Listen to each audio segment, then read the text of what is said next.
Merhaba arkadaşlar. Bugün sizlerle matematiğin, doğanın ve sanatın derinliklerine iniyoruz. Bahsedeceğimiz konu sadece sanat eserlerinde değil, evrendeki pek çok kapsamlı, gizli olan saklı bir sır. Altın oran. Bu oran sürekli çürüyen birçok sanatçının, bilim insanının ve hatta doğanın bizzat ürettiği bir denge unsurudur. Peki altın oran nedir? Neden bu kadar etkileyici ve bol miktarda bulunur? Gelin hep birlikte bu büyüleyici gizemi keşfedelim.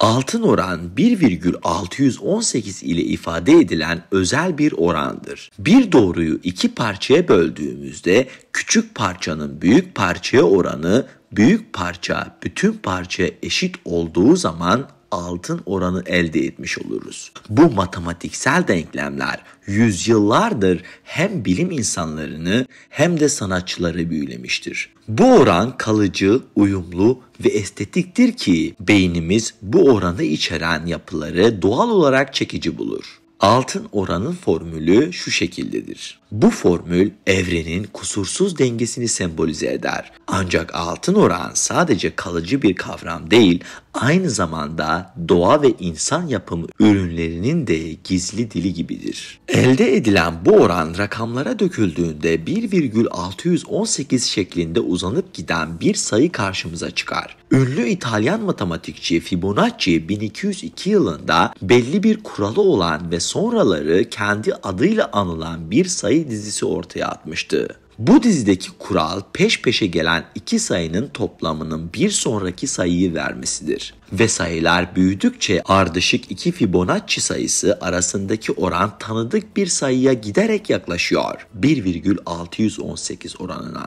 Peki doğa neden altın oranı sever dediğinizi duyar gibiyiz. Aslında bunun akla çok yatkın bir nedeni vardır. Bir ayçiçeğinin yeni çıkaracak çekirdeğine ya da bir sukulentin yeni açacak yapraklarına en uygun yer için bulunduğu çözüm. Bunları bir sarmal şeklinde yerleştirmektir. Yeni bir çekirdek ya da yaprak öncekilerin yanına düz bir çizgi gibi dizilmez. En çok güneş ışığı alabileceği yeri arar. İçteki sıranın dışına çıktıktan sonra biraz dönerse bu iş olur. Sonraki çekirdek ve yapraklar da aynı altın kuralı izleyince işte bu sarmallar ortaya çıkar. Böylece hem göze hoş görünen hem de bitkinin tüm yüzeyini sıkı bir şekilde dolduran bir biçim belirir. İşin ilginç yanı ayçiçeğinde ya da çam kozalağında görülen bu sarmal kolların toplam sayısı Fibonacci sayılarından birini verir. Gördüğünüz şekilde bir çam kozalağı üzerindeki sarmallardan biri işaretlenmiş durumda.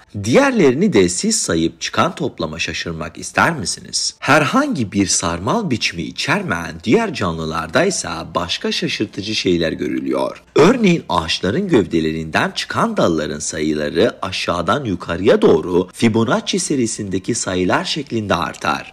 Alttaki iki seviyedeki dalların toplamı bunların üstündeki dal sayısını verir. Aynı şeyi yapraklarda da gözlemleyebilirsiniz. Böylece gelişmek için sınırları belli bir alanı değerlendirmesi gereken ağaçların dalları ve yaprakları en çok ışık alacak şekilde yerleşmiş olur. Sizler de doğada altın oranın izini sürmek ister misiniz? Çam kozalaklarında, salyangozlarda, keçi ya da koç boynuzlarında gördüğünüz sarmallara daha dikkatli bakmaya ne dersiniz? Bir ağaçtaki dalları ya da bir papatyanın yapraklarını sayıp şaşırmak ister misiniz? Doğanın altın oranı çok sevdiğini göreceksiniz. Ayrıca insan vücudunda bile altın orana rastlayabilirsiniz. Dirseğinizden bileğinize olan mesafe tüm kolunuzun uzunluğuna oranlandığında altın orana yakın bir sonuç elde edilir. Gözlerimizin, yüzümüzün ve hatta DNA'mızın yapısında bile bu oranın izi bulunur. Bu da altın oranın sadece sanatta olmadığını, biyolojide bile yer aldığını gösteriyor. Altın oran sanat ve mimaride geniş bir kullanım alanına sahiptir. Eski Yunan'dan Rönesans'a kadar birçok büyük eser bu oranlara göre tasarlanmışlardı. Eski Yunanlılar estetik olarak mükemmel mükemmel kabul ettikleri yapılar inşa ederken altın oranına başvurmuşlardı. Bu yapıların başında gelen Parthenon altın oran markası ile inşa edilmişti. Parthenon'un cephelerinden sütunlarına kadar her detayında bu oranı görebilirsiniz. Leonardo da Vinci altın oranlı oyunlarla en etkili şekilde oynayanlardan biridir. Ünlü eseri Vitruvius Adamı insan vücudundaki mükemmel simetriyi altın oranı gösteriyor. Da Vinci insanın altın oranlarının nasıl kusursuz bir uyum içinde olduğunu ortaya çıkardı. Aynı şekilde Mona Lisa'da bu oran esas alınarak resmedilmiştir. Mona Lisa'nın yüz hatları altın orana uyumlu olacak şekilde tasarlanmış ve bu sayede bu kadar etkileyici bir portre olarak kabul edilmiştir. Mimarinin başka bir örneği ise Mısır piramitleridir. Piramitlerin bazı boyutlarının altın oranının arttığı olarak düşünülüyor. Bu oran yapıların hem estetik açıdan uyumlu hem de mühendislik açısından sağlamlaştırılmasını sağlar. Altın oran tarih boyunca sadece sanat ve mimaride değil, modern dünyada sıklıkla karşımıza çıkıyor. Özellikle tasarım ve teknoloji dünyasında altın oran büyük bir etkiye sahip. Apple ürün tasarısında bu oranı kullanmıştır. iPhone ekranlarının kasa oranı bu oranın estetik açıdan altın orana dayanmasının bir ürünü olarak görülüyor. İnsanlar bu tasarıları göz alıcı olarak bulur. Aynı şekilde büyük markaların logolarında da altın oran hedefleniyor. Pepsi, Twitter gibi logoları bu biçimde kaydedilecek şekilde tasarlanmıştır. Altın orana sahip bir logo ya da tasarım insan gözüne daha karakteristik ve çekici gelir. Adına romanlar yazılan fi sayısının hayatımızı nasıl etkilediğini bilemezsiniz. 1,618'i eşit kabul edebileceğimiz bu sayıya nesnelerin ölçüleri ne kadar yaklaşırsa o kadar beğeniyoruz. Televizyonun 4.3 ekran oranından 16.9'a geçmesi altın orana yaklaşma sevdasından mesela. Farkında değiliz ama cüzdanımızdaki banka kartları altın orana sahip.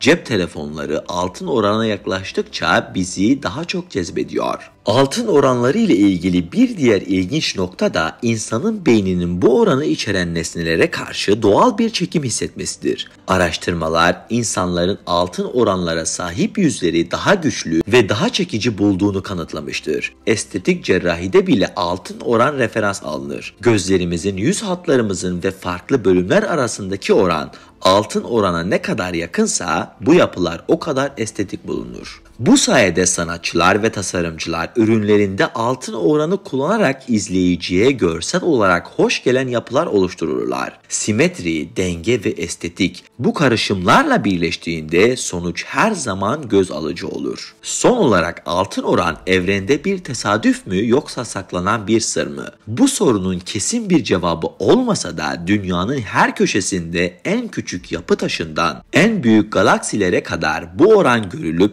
evrenin dağılımında bu oranın önemli bir yerinin olduğunu görüyoruz. Kim bilir, belki de altın oran evrenin kendi kendini düzenleme biçimlerinden sadece birisidir. İşte sevgili arkadaşlar, altın oranın nasıl geniş bir kullanım alanına sahip olduğunu ve doğadan sanata, teknolojiden insanoğluna kadar her yerde mevcut olduğunu görüyoruz. Bu güzelliğin estetik ve dengemizin temelinde yer aldığını bilmemiz gerekiyor. Umarım altın oran hakkında öğrendikleriniz sizi de en az benim kadar etkilemiştir. Daha fazla içeriğe ulaşabilmek için kanalıma abone olabilir, video isteklerinizi iletmek isterseniz Instagram hesabımdan bana ulaşabilirsiniz.